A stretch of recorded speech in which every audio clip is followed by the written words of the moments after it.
राधे गोविंद।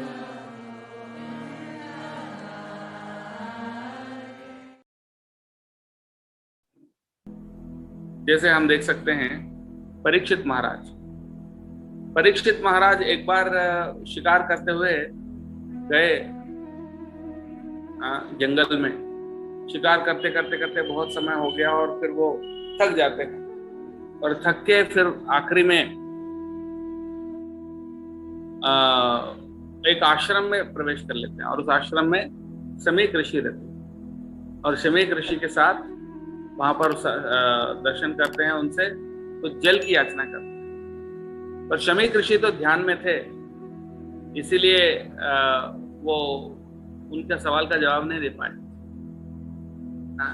वो ध्यान में रहने के कारण उनको सही उचित जो है सम्मान नहीं कर पाए, जिसके कारण उनको बहुत क्रोध आया। इनको परीक्षित महाराज। और परीक्षित महाराज ने क्या किया, बहुत बड़ा कोई अपराध नहीं किया। परीक्षित महाराज ने क्या किया, वहां एक मरा हुआ सांप था, उसको उठाकर शमीक ऋषि के गले में लपेट दिया। इतना ही किया क्रोध में आकर, क्योंकि वो बहुत भूखे और प्यासे थे। थोड़ा जल मांगा था तो जल भी नहीं दे पा रहे थे। और कोई अगर अपने घर या अपने आश्रम में आते हैं तो उनको कम से कम जल देना तो अपना कर्तव्य बनता है ना। तो आए हुए अतिथि को जल भी नहीं प्रदान कर पाए। ऑफ कोर्स वो ध्यान में थे, पर ये कोई एक्सक्यूज नहीं होता है। तो उसके लिए वो क्रोध में आकर वो उनके गले में मरा हुआ सांप लपेट देते हैं। और उसके बाद क्या होता है, उनका जो पुत्र था, शमीक ऋषि का जो बेटा श्रृंगी, उन्होंने शाप दिया कि तुम 7 दिन के अंदर तुम्हारी मृत्यु हो जाएगी। परीक्षित महाराज को शाप दिया। तो ये देखिए कितना बड़ा शाप है, छोटी सी गलती के लिए बहुत बड़ा शाप मिला। श्रृंगी भी क्रोध के वश में आकर ऐसा शाप दे दिया। ऐसा कहते हैं कि जब कलयुग का शुरुआत हुआ, सबसे पहले पतन किनका हुआ? सबसे पहला पतन हुआ ब्राह्मणों का। जब ब्राह्मणों का पतन हुआ तो उसके बाद बाकी सबका भी पतन हो गया। ब्राह्मणों का पतन कैसे हुआ? श्रृंगी के माध्यम से। जब श्रृंगी को गुस्सा आया कि परीक्षित महाराज ने मेरे पिताजी के गले में मरा हुआ सांप, चलो मरा हुआ सांप डाल दिया, तो कोई जिंदा सांप थोड़ी डाला था, उसमें बहुत जान का खतरा थोड़ी था। तो इसलिए उनको इतना बड़ा शाप नहीं देना चाहिए था। तो थोड़ा सा गुस्सा आया था परीक्षित महाराज को, जिसके कारण उन्होंने मरा हुआ सांप डाला।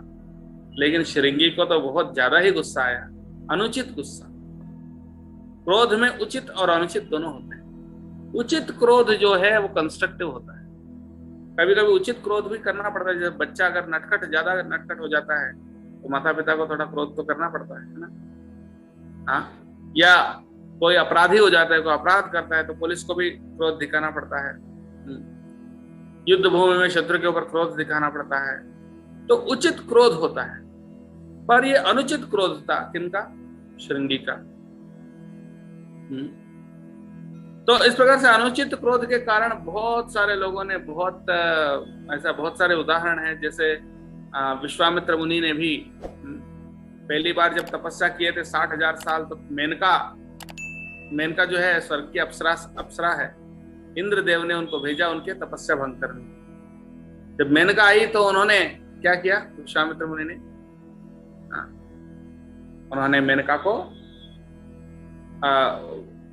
सिर्फ, वो तो आंखें बंद थे, तो उनके पैरों के घुंघरू का आवाज, पायल के घुंघरू का जो आवाज है वो कान में गया और उन्हें आंखें खोला और मेनका के सुंदरता से आकृष्ट हो गए और पतन हो गया उनका। पर इस बार उन्हें सोचा, इस बार मैं काम वासना के प्रति अट्रैक्ट नहीं होऊंगा, ये सोचकर फिर से उन्होंने तपस्या आरंभ किया। किन्होंने? विश्वामित्र ने। इस बार फिर से तपस्या आरंभ करने के बाद फिर से उन्होंने मेनका को भेजा, इंद्रदेव ने। और इस बार जब मेनका आई तो ये तो बहुत पहले से दृढ़ संकल्प था कि अभी इस बार मैं इसके चंगुल में नहीं आऊंगा।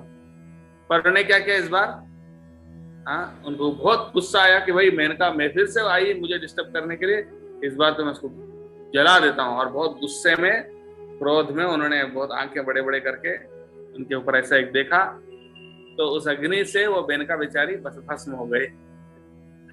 हाँ, तो इस प्रकार से पहली बार तो काम वासना के वश में उनका तपस्या भंग हो गया, इस बार क्रोध के वश में भंग हो गया, बात तो वही हुआ।